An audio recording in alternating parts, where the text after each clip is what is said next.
Bonjour à tous, je suis ravie de vous retrouver pour ce nouvel épisode des Super Talks, l'émission de DigiSchool qui vous éclaire sur des grands sujets d'orientation. Alors ça y est, Parcoursup 2024 a démarré le 17 janvier. Il est donc temps pour des milliers de lycéens et d'étudiants en réorientation de formuler leurs vœux post-bac. C'est justement tout le sujet de l'émission de ce soir. On va vous donner toutes les infos clés à connaître pour bien connaître la procédure, bien vous en sortir justement sur cette période de formulation de vœux post-bac et surtout des conseils pratiques pour formuler vos vœux. Donc pour ça, Ok. je suis accompagnée ce soir d'Emmanuel Mouanga. Emmanuel, tu es chargé des admissions à l'IPAC Business School. Comment vas-tu? Bah écoute, bonsoir Marie-Lou, ça va bien toi? Eh ben écoute, Malgré ça le va froid, bien. ça va bien. Pendant toute cette émission, n'hésitez pas, si vous avez des questions, à les poser dans le chat ou en commentaire de cette vidéo. Évidemment, nous y répondrons. Emmanuel, est-ce que tu es prête pour commencer? Oui. Ouais. Alors, justement, pour débuter cette émission, j'aimerais bien qu'on recadre un peu les grands principes de la plateforme. On s'adresse quand même à des futurs candidats donc, qui peut-être utilisent la plateforme pour la première fois ou pour les étudiants en réorientation, mais c'est important sur ce début d'émission qu'on repose le cadre. Donc déjà, Emmanuel, est-ce que tu peux nous rappeler qui est concerné par Parcoursup justement? Parce que ça ne concerne pas tout le monde. Non, non. Alors Parcoursup, donc c'est la plateforme nationale d'orientation. Donc elle concerne tous les lycéens qui sont actuellement en train de préparer leur baccalauréat. Et elle concerne également les étudiants en cours de formation titulaires du baccalauréat, mais qui souhaitent se réorienter. Donc on le précise bien, Parcoursup, c'est donc pour s'inscrire en première année Première année de l'enseignement d'études supérieur. supérieures. Voilà, ça c'est important. Donc comme tu l'as dit, c'est les lycéens et c'est également les étudiants qui auraient peut-être déjà fait une première année mais qui ont envie de recommencer dans une autre formation. Attention, c'est pas pour les redoublants. Faut bien le préciser parce que d'une année sur l'autre, souvent la question se pose. Donc ça, c'est pour le cadre qui est concerné. Là, maintenant, j'aimerais bien qu'on rappelle les dates clés, justement, de la procédure. Elle a ouvert hier, le 17 janvier. Jusqu'à quand, justement, tous les candidats ont pour formuler leurs vœux. Alors les candidats, ils ont jusqu'au 14 mars pour formuler leurs vœux. Et après, jusqu'au 3 avril, ils pourront finaliser de compléter leur dossier et confirmer leurs vœux. Alors, pour faire un tout petit rappel, en cette période, donc entre le 17 janvier et, comme tu l'as dit, le 14 mars, vous allez formuler vos vœux. C'est-à-dire que vous allez choisir les formations qui vous intéressent et les mettre dans votre dossier candidat. Un peu comme un panier, j'allais dire, quand on est sur un site et qu'on est intéressé par des choses. Donc jusqu'au 14 mars, vous allez pouvoir mettre justement les formations qui vous intéressent dans votre dossier candidat. Attention, après le 14 mars, vous ne pourrez plus justement mettre les formations qui vous intéressent dans votre dossier candidat. Comme tu l'as dit justement Emmanuel, ensuite vous avez quand même une période supplémentaire pour finaliser vos vœux. Et là justement on va en parler et vous donner plein de conseils. Mais comme l'a dit Emmanuel, vous avez ensuite jusqu'au 3 avril pour finaliser vos candidatures et surtout valider vos vœux. Si vous ne validez pas vos vœux, en fait finalement les établissements ne vont pas recevoir votre candidature. Donc c'est quand même une étape qu'il faut ne pas négliger avant donc le 3 avril. De toute façon, ne vous inquiétez pas, sur la plateforme, vous allez recevoir des notifications, des mails, les dates clés seront mentionnées dans votre dossier candidat, donc ne vous inquiétez pas, mais en tout cas dès maintenant, pensez bien à noter ces dates dans votre calendrier. Petite date aussi quand même peut-être à indiquer, le 30 mai, c'est la date, c'est dans longtemps, mais justement c'est la période à partir de laquelle vous allez recevoir vos résultats. Donc toutes les écoles vont traiter les candidatures entre le 3 avril et ce 30 mai, et c'est à partir de ce moment-là que vous aurez les réponses, à savoir si vous êtes pris sur liste d'attente ou refusé. Mais ça fera l'objet d'une autre émission. Emmanuel, est-ce que tu peux nous rappeler les règles de Parcoursup? Parce que durant cette procédure, vous allez beaucoup entendre parler évidemment de vœux, de sous-vœux. On y reviendra justement juste après pour bien vous expliquer à quoi ça correspond. Mais il y a une règle de Parcoursup parce qu'on ne peut pas formuler finalement autant de vœux qu'on le souhaite. Emmanuel, est-ce que tu peux nous redonner le cadre, s'il te plaît? Oui, alors sur Parcoursup, en fait, chaque candidat peut formuler 10 vœux. 10 vœux, voilà, donc un vœu, c'est une formation. Et sur les 10 vœux, voilà, il y a exactement aussi 20 sous-vœux qui sont possibles à réaliser. Et en plus de cela, il y a également 10 vœux il y a 10 vœux à formuler en apprentissage. Exactement, parce qu'il y a dans toutes les formations qui sont proposées sur la plateforme de l'initial et de l'apprentissage, mais c'est quand même deux petites manipulations sur la plateforme qui sont un peu différentes. Est-ce que justement, Emmanuel, comme on parle de vœux, de sous-vœux, et des fois c'est un peu compliqué en fonction des formations, est-ce qu'on pourrait essayer de définir un petit peu et d'illustrer à quoi ça correspond un vœu? Oui. Alors, en vœu, hein, ça va être typiquement une formation. Par exemple, si vous choisissez une première année de licence de droit, ça va être un vœu. Et le sous-vœu, ça va être le nombre d'établissements que vous choisissez pour chaque formation. Voilà. Exactement. Après, il y a également aussi des formations sélectives, par exemple pour le programme Grande École. Là, par exemple, si vous choisissez le programme Grande École avec le concours Sésame, il faut savoir que le concours Sésame, c'est un vœu. Et ensuite, sur le vœu, voilà, vous pouvez sélectionner autant d'écoles que vous souhaitez. Voilà, donc ça fait le lien justement avec ce que c'est un sous-vœu. Donc comme tu l'as expliqué, un vœu, ça va être la formation qu'on veut demander. Tu l'as illustré effectivement avec le programme Grande École, ça peut être avec un BTS, avec la spécialité du BTS. Ces formations-là peuvent être dispensées par plusieurs établissements. Et c'est là, en fait, où on rentre dans le cadre du sous-vœu. C'est-à-dire qu'un BTS MCO, par exemple, on peut le préparer à l'IPAG sur votre campus de Paris ou sur votre campus de Nice, mais également, par exemple, sur un campus dans un lycée à Lyon ou dans un lycée à Nantes.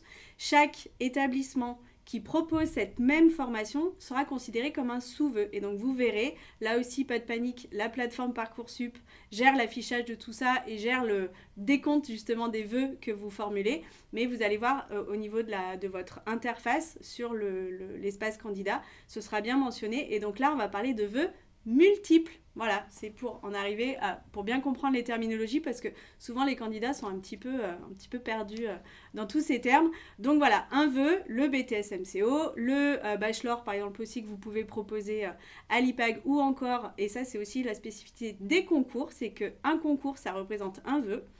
Et tous les établissements qui vont faire partie de ce concours et tous les programmes également qui sont proposés vont être des sous-vœux. Et là, lors de votre saisie, vous allez cocher, en fait, tout simplement, vous verrez, la plateforme est quand même assez intuitive là-dessus, vous cochez les écoles qui vous intéressent, les formations qui vous intéressent, et donc automatiquement, ça va se mettre dans votre dossier candidat. Voilà, je crois que c'était utile quand même de faire un petit point de définition et de récapitulation. Il est aussi important, de toute façon, parce que ça reste une période d'orientation, il faut bien prendre connaissance des fiches de formation. Typiquement, vous allez sur la carte interactive, vous cherchez soit par nom d'école, donc vous tapez dans le moteur de recherche IPAG, ou vous tapez directement le nom de la formation qui vous intéresse, le BTS MCO par exemple. Vous pouvez faire des recherches par zone géographique, par établissement, et donc là, vraiment, allez voir les fiches parce que justement, il y a toutes les informations dedans. Le déroulé de la formation en elle-même. Et c'est pour ça que je veux aussi un petit peu insister là-dessus parce que ça va nous servir pour la motivation des vœux. Les critères sur lesquels justement les formations vont étudier les candidatures. Et ça, j'aimerais bien voir avec toi justement, Emmanuel, dans une école de commerce comme l'IPAC Business School, qu'on puisse candidater par exemple sur un BTS. Qu'est-ce que vous allez rechercher? Qu'est-ce qui va être important dans le dossier du candidat lors de la sélection justement de vos futurs étudiants? Qu'est-ce que vous allez regarder? Alors, dans les dossiers, en fait, on va regarder, après on regarde les notes de première, les notes de terminale, et les appréciations aussi de la fiche à venir. Et ce qui est important aussi, enfin, les étudiants, je tenais à le dire, c'est quand même voilà, la lettre de motivation. Ça reste quand même quelque chose d'important, les activités du candidat. Voilà, on va peut-être pas lire toutes les lettres de motivation, mais parfois, voilà, on va s'intéresser un petit peu à ce que fait le candidat, qui il est. C'est pour ça que c'est très important d'être soi-même, d'éviter les copier-coller. Même si on fait des activités qu'on ne semble pas forcément intéressantes à raconter, c'est important de les mettre. Voilà. Ouais, parce que justement, beaucoup d'établissements, et ça justement vraiment, allez voir les critères, il y a des petites pondérations en fonction du dossier académique, de ce que vous faites, votre engagement, les lettres de motivation, donc ça peut quand même orienter la manière dont on construit finalement sa candidature, mais comme tu le dis, c'est pas parce qu'on a 17, 18 ans, 19 ans qu'on n'a rien à dire, et c'est quand même justement là-dessus que vous allez regarder, et notamment sur une école de commerce, il y a le dossier académique, évidemment, mais il y a aussi la personnalité du candidat, et c'est là-dessus, donc c'est important quand même de prendre le temps de remplir ces parties-là. Et le petit point de vigilance, c'est que formuler des vœux, ça prend un peu de temps. Donc, même si on a fait un petit récap des dates, vous avez jusqu'au 14 mars pour formuler vos vœux. Voilà, ne vous y prenez quand même pas à la dernière minute. Petit point important, c'est pas parce que vous formulez vos vœux maintenant qui seront forcément regardés en priorité par les établissements. Ça n'a rien à voir. Il faut juste respecter la procédure entre le 17 janvier et le 14 mars. Chose importante également, parce que c'est une question qui nous revient régulièrement depuis le début de la procédure Parcoursup. Vous, à l'IPAC, par exemple, je candidate, vous recevez mon vœu parce que je l'ai bien validé, vous n'êtes pas au courant des autres vœux que j'ai formulés. Donc si ça peut vous rassurer, vous, comme en tant que candidat, sachez que les établissements n'ont connaissance que des vœux qui sont formulés dans leur établissement, mais le reste de votre dossier, ils ne sont pas au courant. Donc vous pouvez potentiellement candidater dans d'autres formations. Dites-vous pas que ça peut être pénalisant. Voilà, là aussi c'est important de le dire parce que certains candidats sont un petit peu effrayés par cette partie-là. Aussi important, je voulais refaire le lien également sur toutes les informations qu'on va retrouver dans les fiches de formation, c'est les modalités. Ça aussi, c'est quand même important. Et là, typiquement, en fonction forcément des formations, les modalités peuvent être différentes. Typiquement, vous, donc pareil, à l'IPAC Business School, vous proposez 3 grands types de formations post-bac. Il y a les BTS, il y a des bachelors et il y a justement le programme Grande École via le concours Sésame. Est-ce qu'on peut assez rapidement refaire un petit tour justement des modalités selon les différentes formations que vous proposez, Emmanuel? Parce que j'imagine que la sélection n'est pas la même entre un BTS et un PGE. Non, pas du tout. Alors, on va commencer avec le BTS. Donc, le BTS sur Parcoursup, il faut savoir que c'est une étude de dossier. Voilà, donc comme on a dit tout à l'heure, les notes de première, de terminale, les notes de tous les enseignements, l'appréciation de la fiche à venir, et ça nous fait une note globale. Ouais. Donc ça va être uniquement pour le BTS. Voilà. Ensuite, pour le bachelor, là, ce sera différent. Donc le bachelor, en fait, il va y avoir une note de dossier, donc il va reprendre les mêmes éléments que pour le BTS, et ça va faire une note d'admissibilité. Ok. Voilà. Donc, en fonction de cette note d'admissibilité, voilà, le candidat, lui, il va être amené à avoir un test écrit par la suite. Donc, il va être convoqué s'il est admissible à un test écrit. Donc, là, ça va être 10 questions de culture générale, 10 questions de logique et 10 questions d'anglais. Et par la suite, il y a également un entretien. Donc, on a changé la spécificité cette année. Avant, on faisait un entretien en visioconférence. Là, ça a changé. Les candidats vont être convoqués au sein de l'IPAG. Ça va leur permettre également aussi de découvrir un peu l'établissement s'ils ont choisi l'IPAG.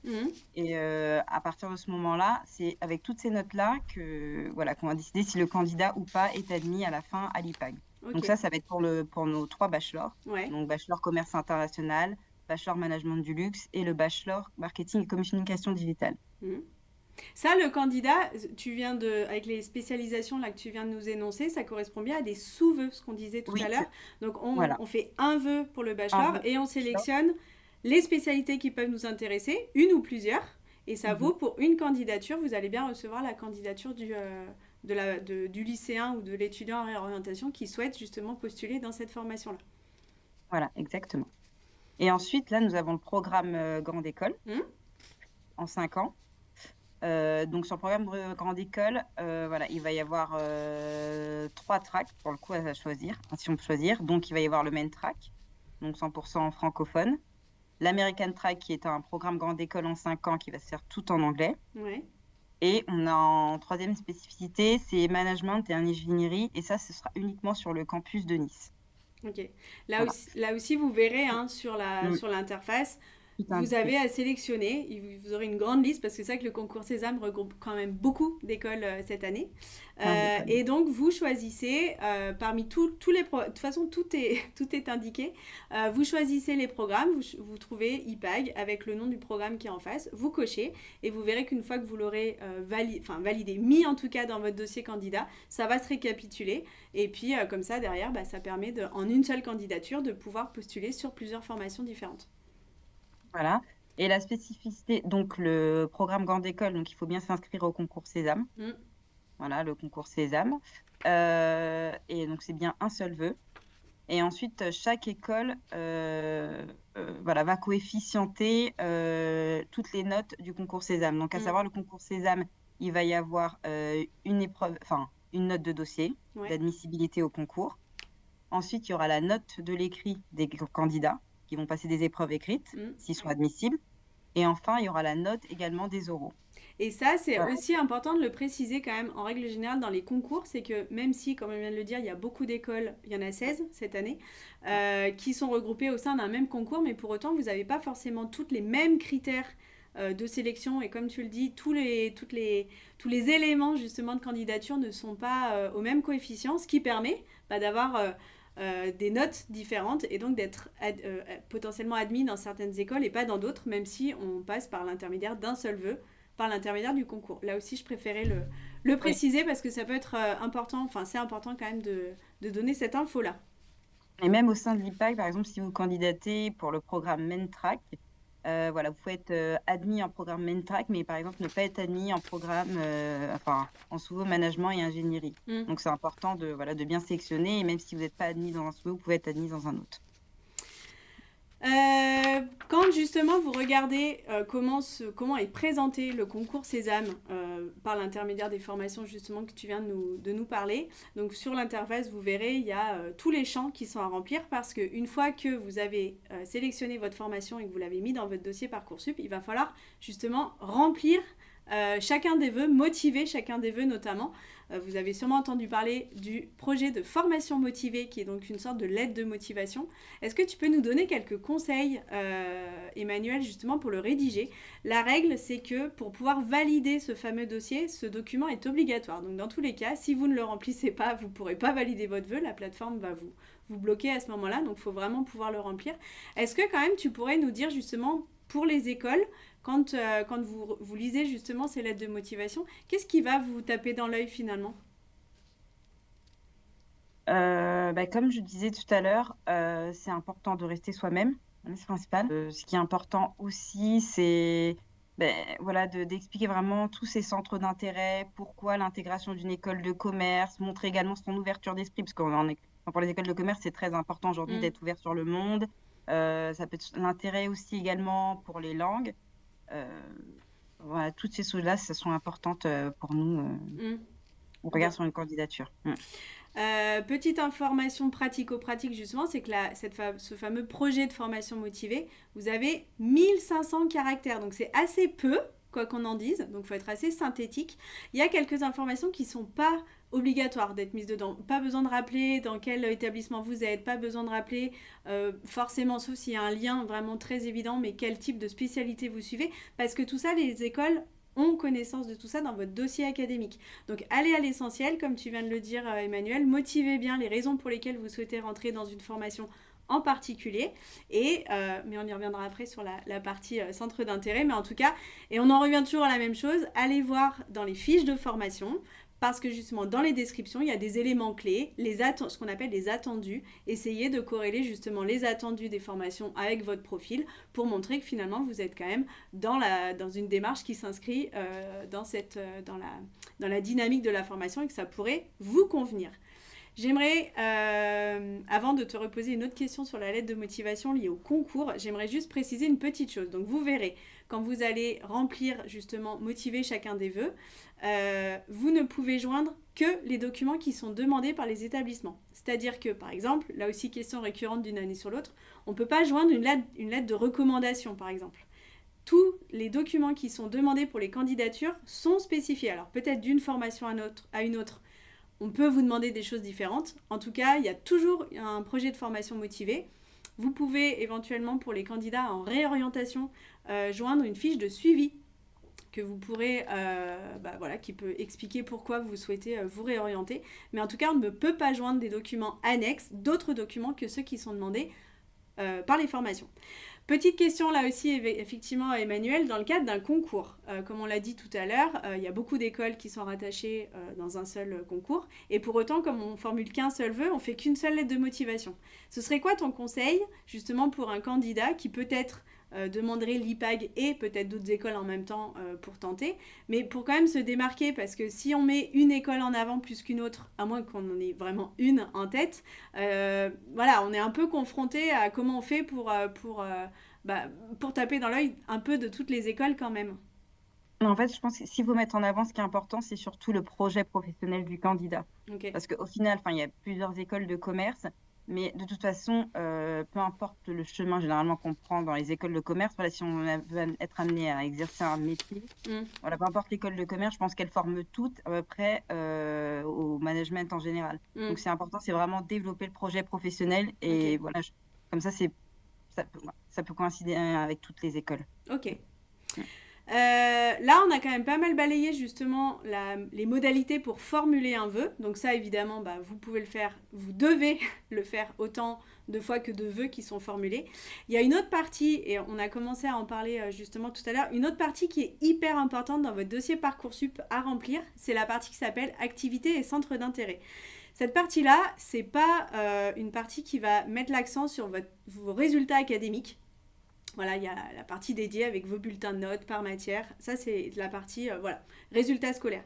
Il y a une autre partie, et donc tu l'as dit tout à l'heure, Emmanuel, il y a une partie qui va finalement vous permettre de parler de vous. Donc, on ne parle pas des notes, on ne parle pas des appréciations, on va parler de vous. Et ça, typiquement, justement, tu l'as dit, en école de commerce, c'est hyper important parce que ça rentre dans l'esprit école de commerce. Donc, cet onglet s'appelle Activités et centres d'intérêt, et on va vous demander finalement de remplir, si vous avez des choses à dire.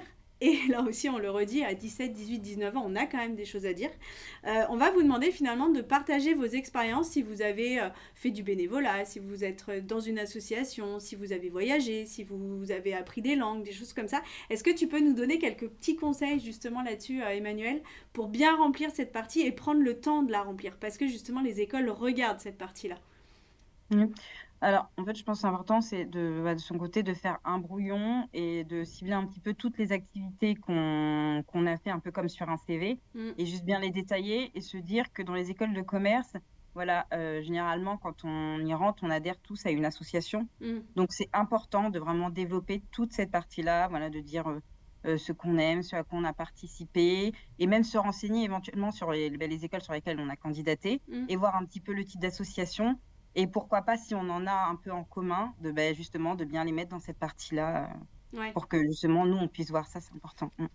C'est effectivement important. Donc, si vous avez été délégué, si vous avez fait du babysitting, parler de votre stage de troisième, si vous avez fait des jobs étudiants, si vous avez fait, tout ce qui peut être extrascolaire, c'est intéressant parce que ça montre quelque chose de vous qui n'a rien à voir avec vos résultats scolaires.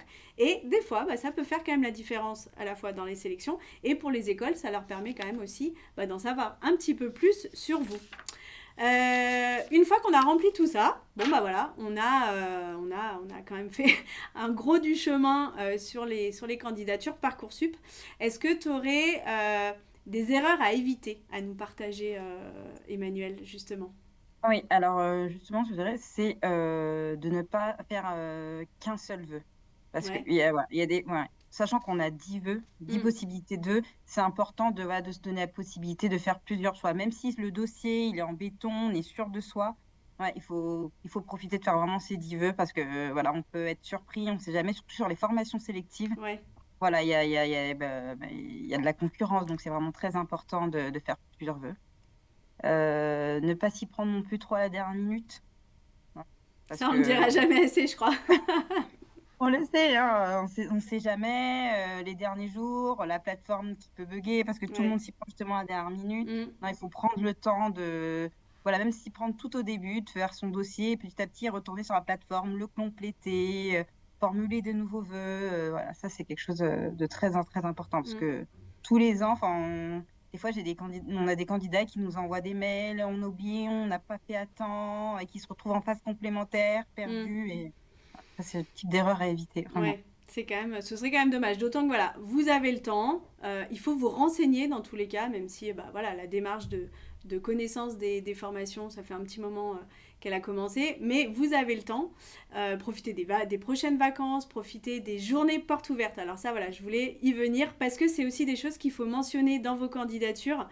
aller aux journées portes ouvertes. Et là aussi, cette année, c'est une des petites nouveautés dans les fiches de formation, c'est que justement, les journées portes ouvertes, qu'elles soient en présentiel ou en distanciel, vous allez les retrouver dans les fiches de présentation, évidemment sur les sites des écoles, mais dans les fiches directement de formation sur Parcoursup. Donc regardez, et ça c'est le conseil qu'on donne chez DigiSchool et qui est partagé majoritairement également évidemment par les établissements. Allez au JPO. C'est l'occasion de rencontrer les équipes pédagogiques, de rencontrer des étudiants qui sont déjà dans les promotions et donc de poser vos questions. Et peut-être, si on peut s'adresser aux équipes pédagogiques, bah aussi avoir 2-3 petits conseils justement pour candidater. Parce qu'on va en savoir plus sur les modalités, les critères. Et donc, c'est aussi très valorisant dans une candidature de pouvoir dire j'ai participé sur votre campus de telle ville à telle date. J'ai pu rencontrer telle personne. Voilà, ça montre aussi une motivation. Peut-être que ça peut faire aussi la différence, Emmanuel, quand vous allez étudier justement les candidatures. Parce que, comme tu l'as dit, c'est très concurrentiel, quoi qu'on en dise. Il y a beaucoup de formations. Mais il y a quand même aussi beaucoup de candidats tous les ans. Et tu l'as dit très justement, c'est pas parce qu'on a un dossier béton, forcément que ça passera du premier coup. En tout cas, vous, à l'IPAC Business School, donc vous avez 2 campus. Un campus à Paris, un campus à Nice.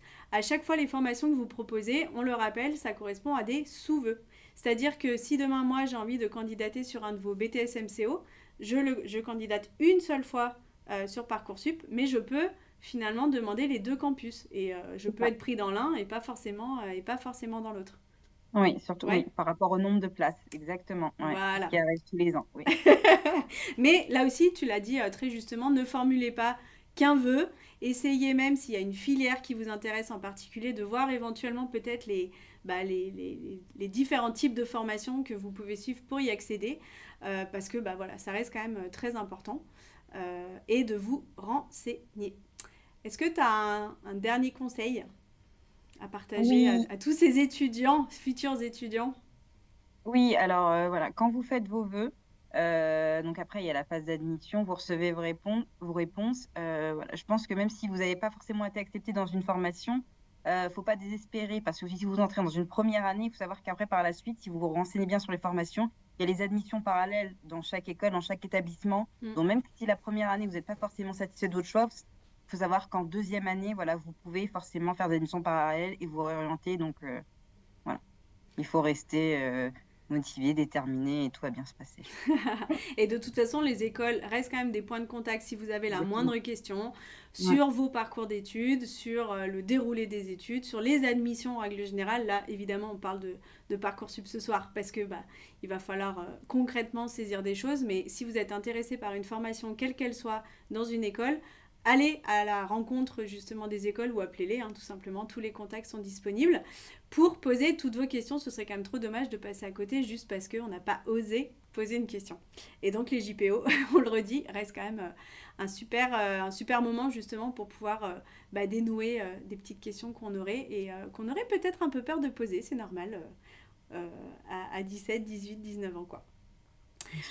Si on récapitule, donc, on formule ses vœux entre maintenant et le 14 mars.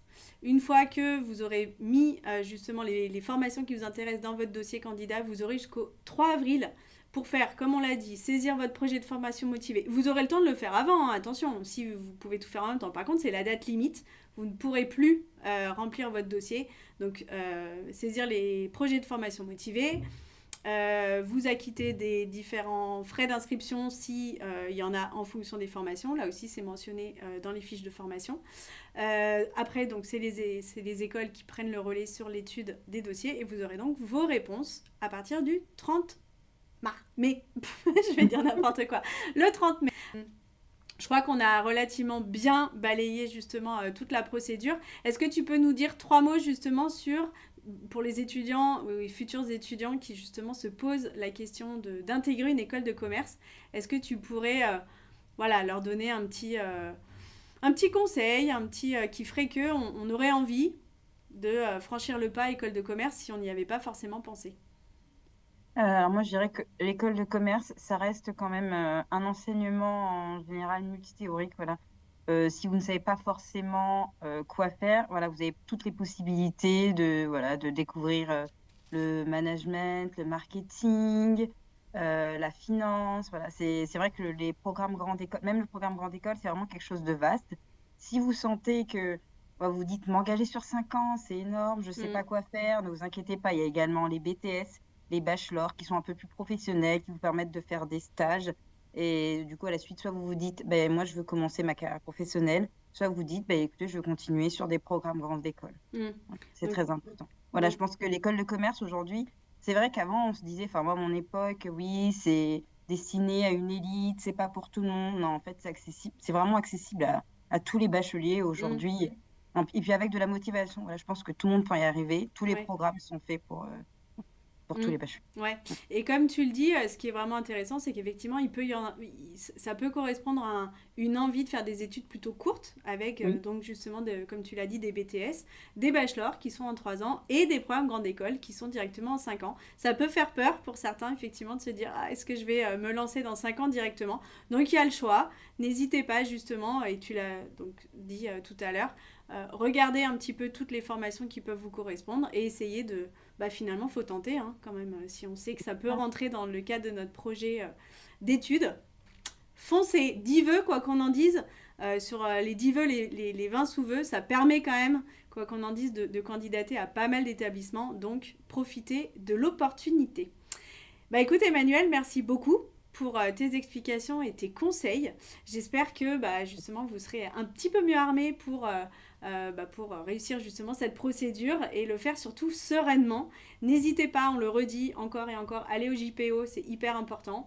N'hésitez pas à vous rapprocher de vos professeurs également, ils sont là pour vous aider dans cette période. Et puis bah, on va vous souhaiter plein de courage et on se retrouve très rapidement pour de nouveaux sujets d'orientation. Merci Emmanuel, à bientôt. merci à toi, à bientôt.